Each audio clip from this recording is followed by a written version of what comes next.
Hey, baby, the stars are so bright, and just for tonight, let's make everything alright. You know, honey, we're the last of us now, and I can't tell you how, but it feels so highbrow, and that's what they want from this show. I know a lot of YouTubers sort of thrive off, finding things that are wrong with various productions, movies, Star Wars, etc. I have to admit that I feel like being a critic is also a curse. It's a curse and a blessing. I really like my job. I like being a critic. But sometimes, you just don't want to have to think like one. You just want to watch something and enjoy it. And I really hoped that The Last of Us Season 2 would give me that opportunity to just kind of as much as I love, dogging on the Rings of Power or pointing out all the flaws with a show like Willow or Reacher. Oh, Reacher's kind of a bummer. I mean, Willow is a bummer. I often, even when I'm enjoying being very critical of something, I feel a sadness that I have to be. Wouldn't it be better if Star Wars under Disney had just all been as good as Andor? And my job was less relevant. Not that it's particularly relevant, but anyways, Last of Us Season 2. I have seen the first episode. HBO has not given me screeners for the whole season. They give a bunch of critics screeners for the whole season, but I think that maybe they still are mad at me for the way I talked about Night Country, which was trash. I mean, it was. But they did give me a screener for the first episode. I believe they're giving me screeners for every episode as it airs, so I'll be able to watch it ahead of time and make videos and write my reviews ahead of time, which is great. And thank you, HBO, for that. I didn't hate it. Okay, I didn't hate the first episode of this season, but I didn't love it either. I have mixed feelings, which is appropriate, I think, because I also had such mixed feelings about the game upon which it is based, The Last of Us Part 2. I loved The Last of Us, the first game. It was phenomenal. And the first season did a pretty good job adapting it. Some things were better than others. Overall, the game is still infinitely better than the show. But as far as adaptations go, I think it was a reasonably strong attempt at capturing what made the game so effective. But one thing that probably the biggest problem in season 1, which is going to be, I think, a bigger problem in season 2. The one big problem was Ellie. And Ellie is not only one of the main characters in the first season, in the first game, but the main character of the series. I mean, because she is one of the two protagonists or playable characters in season, or in the second game. It's Ellie and Abby are the main characters you play. And she has a huge role in the first game, even though you mostly play as Joel. And I just think that Bella Ramsey is the wrong casting choice for this. And this is not because Bella Ramsey can't act. I think she's a fine actor. By the way, her pronouns are she or they. People have yelled at me for calling her she before, but she has said that she'll go by either one. And I'm going to go with she because it's a lot less awkward. She is a fine actor. And the problem with Ellie isn't just the casting of Bella Ramsey. It is also the writing and the changes made to Ellie's character. And this is more pronounced now in season 2 because we have a time jump, right? Ellie in the second game, Ellie in the second season, she's supposed to be roughly 4 or 5 years older. More than 4, less than 5, maybe. I don't know. There's a 4-year time jump at the beginning of part 2, but even before the time jump, time has passed since the first game. So she's gone from being 14-ish to 19-ish or thereabouts. And yet Bella Ramsey still looks 14. I mean, I'm sorry, she does. She looks so young. It's just her face. She just looks young. And she does, aside from not looking at all like Ellie, which I think is a problem. I think if you're going to adapt the game, try to find actors who look like the character, roughly. There were other actors out there, including Caitlin Dever, who plays Abby, who looks a lot like Ellie from the game, but there are others. So it's partly that she doesn't look the part. It's partly that she seems so young still. And in this season, or seasons, because they're adapting the game into multiple seasons, and in the game, she's older, stronger, more physically daunting, And she has to be. She has to be because she kills so many people. She just kills so many people. She's super violent and vengeful in the game, right? But even at the very beginning, because I went and I played the first part of The Last of Us Part 2 again after watching this episode, because I was like, well, this doesn't feel like the opening of the game at all to me. Like, clearly there's a few obvious similarities, like the dance scene where her and Dina kiss, but it just doesn't feel like the beginning of the game. And part of this is just that Ellie is so different. And this is where it comes down to writing, right? Ellie in the show is written as a bratty, obnoxious teenager. She's always mouthing off and talking back.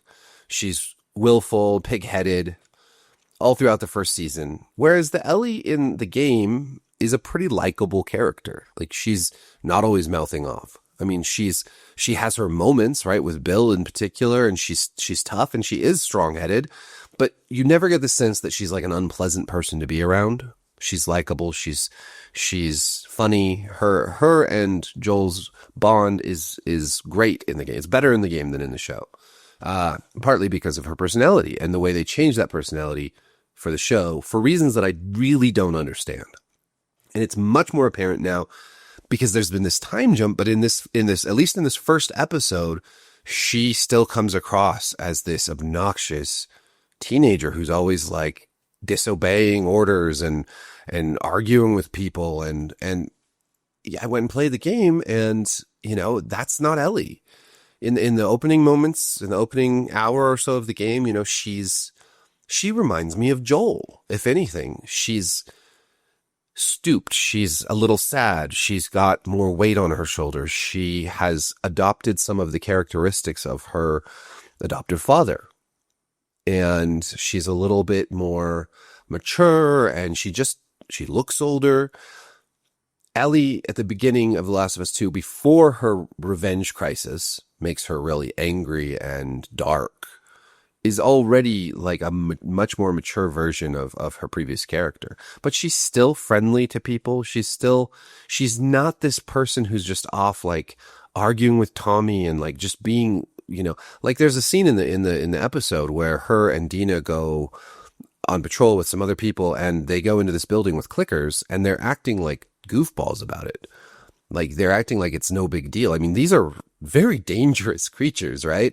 But they're just acting like, oh, it's like a game. And it's weird to me. And I don't know if they're doing this in order to contrast this version of her with the darker version she will become after the events that we know are coming with Joel and Abby and everything. And I'm trying not to say those out loud, but I'm sure most of you watching this video already know what happens with the golf club. But it just, I think this more than anything really bugged me throughout the episode, that Ellie seems like this obnoxious teenager still, rather than someone who has grown up significantly over the past few years, is more comfortable in her own skin, is more confident, but in a way that isn't like this brash teenagery confidence that feels fake and forced. And she's just, and then there's lots of little scenes, right? Like the dance scene where her and Dina kiss and the guy comes up and he calls them dykes and all that. In the game, I mean, these scenes look very similar, but in the game, Joel butts in and pushes the guy a little and says, get the hell out of here. The guy gets back up in his face. They're about to come to fisticuffs, right? And then Maria breaks it up. But in the show, Joel flies in and knocks the guy violently to the ground. It's a really different reaction. I mean, it's one thing to sort of step in and push a guy back who's being a dick to your daughter. It's another thing to physically hurl someone to the ground, potentially injuring them because of some homophobic comment that he made. That's just a weird change. That's a real head scratcher for me. I don't understand why they would change that. And it may seem like a small detail, but it really changes kind of Joel's personality. And I don't know why we want to change that because it's pretty great. For all my complaints about the game, playing the opening of this game again, you can see the artistry.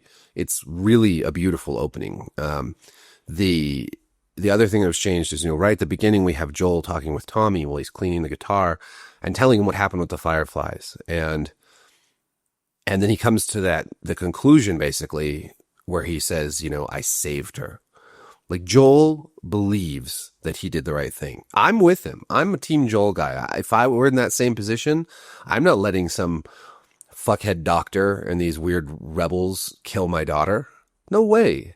On the chance, the prayer that they might come up with a cure for this cordyceps plague? No, because I believe that you don't harm innocent people for the greater good. I just don't think that that's what you do. Maybe you sacrifice yourself for the greater good. That's a very different equation than sacrificing an innocent child or any innocent person for the greater good. To me, that's monstrous, right? But either way, you're allowed to come draw your own conclusions, right? And that's part of the great thing about games that make us think and feel, that make us argue and discuss. We don't have to all agree. But Joel believes this, and when he says that to Tommy, and then he rides back into town, and he brings the guitar to Ellie, and this is before the time jump, right? And he plays Future Days by Pearl Jam on his guitar, and it's a beautiful moment. The song was like really, really perfect for their relationship.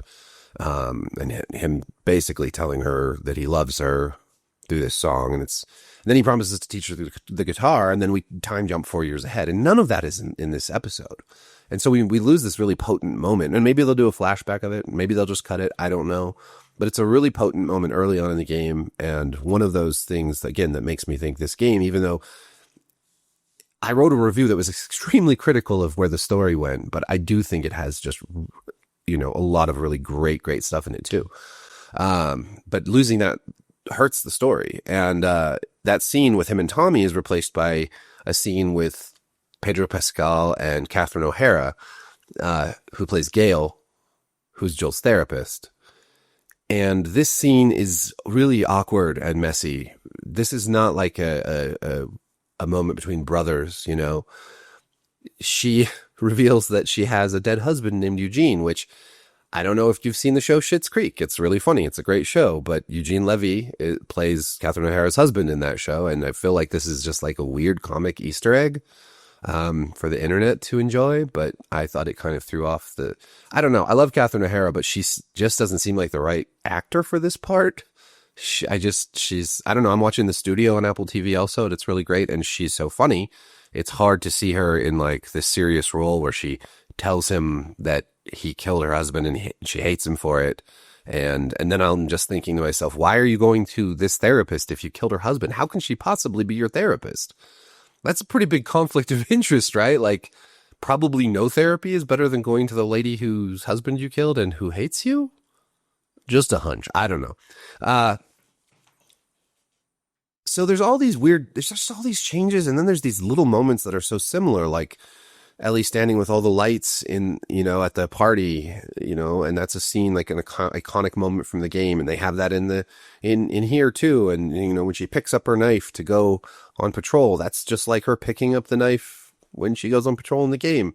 So there's these like shot for shot things, and then these weird changes, and that's puzzling. And it's not just because I think this should be a one-to-one adaptation. I don't think that at all. I think sometimes the one-to-one adaptation is too much. You have to make changes for a TV show, but are you remaining true to the source material when you make those changes? And I think the biggest and most fundamentally untrue change in this show so far is to Ellie and her character. We also meet Abby. Again, Caitlin Dever plays Abby. She looks I think she looks kind of like a better looking Abby. She's not as comically muscled.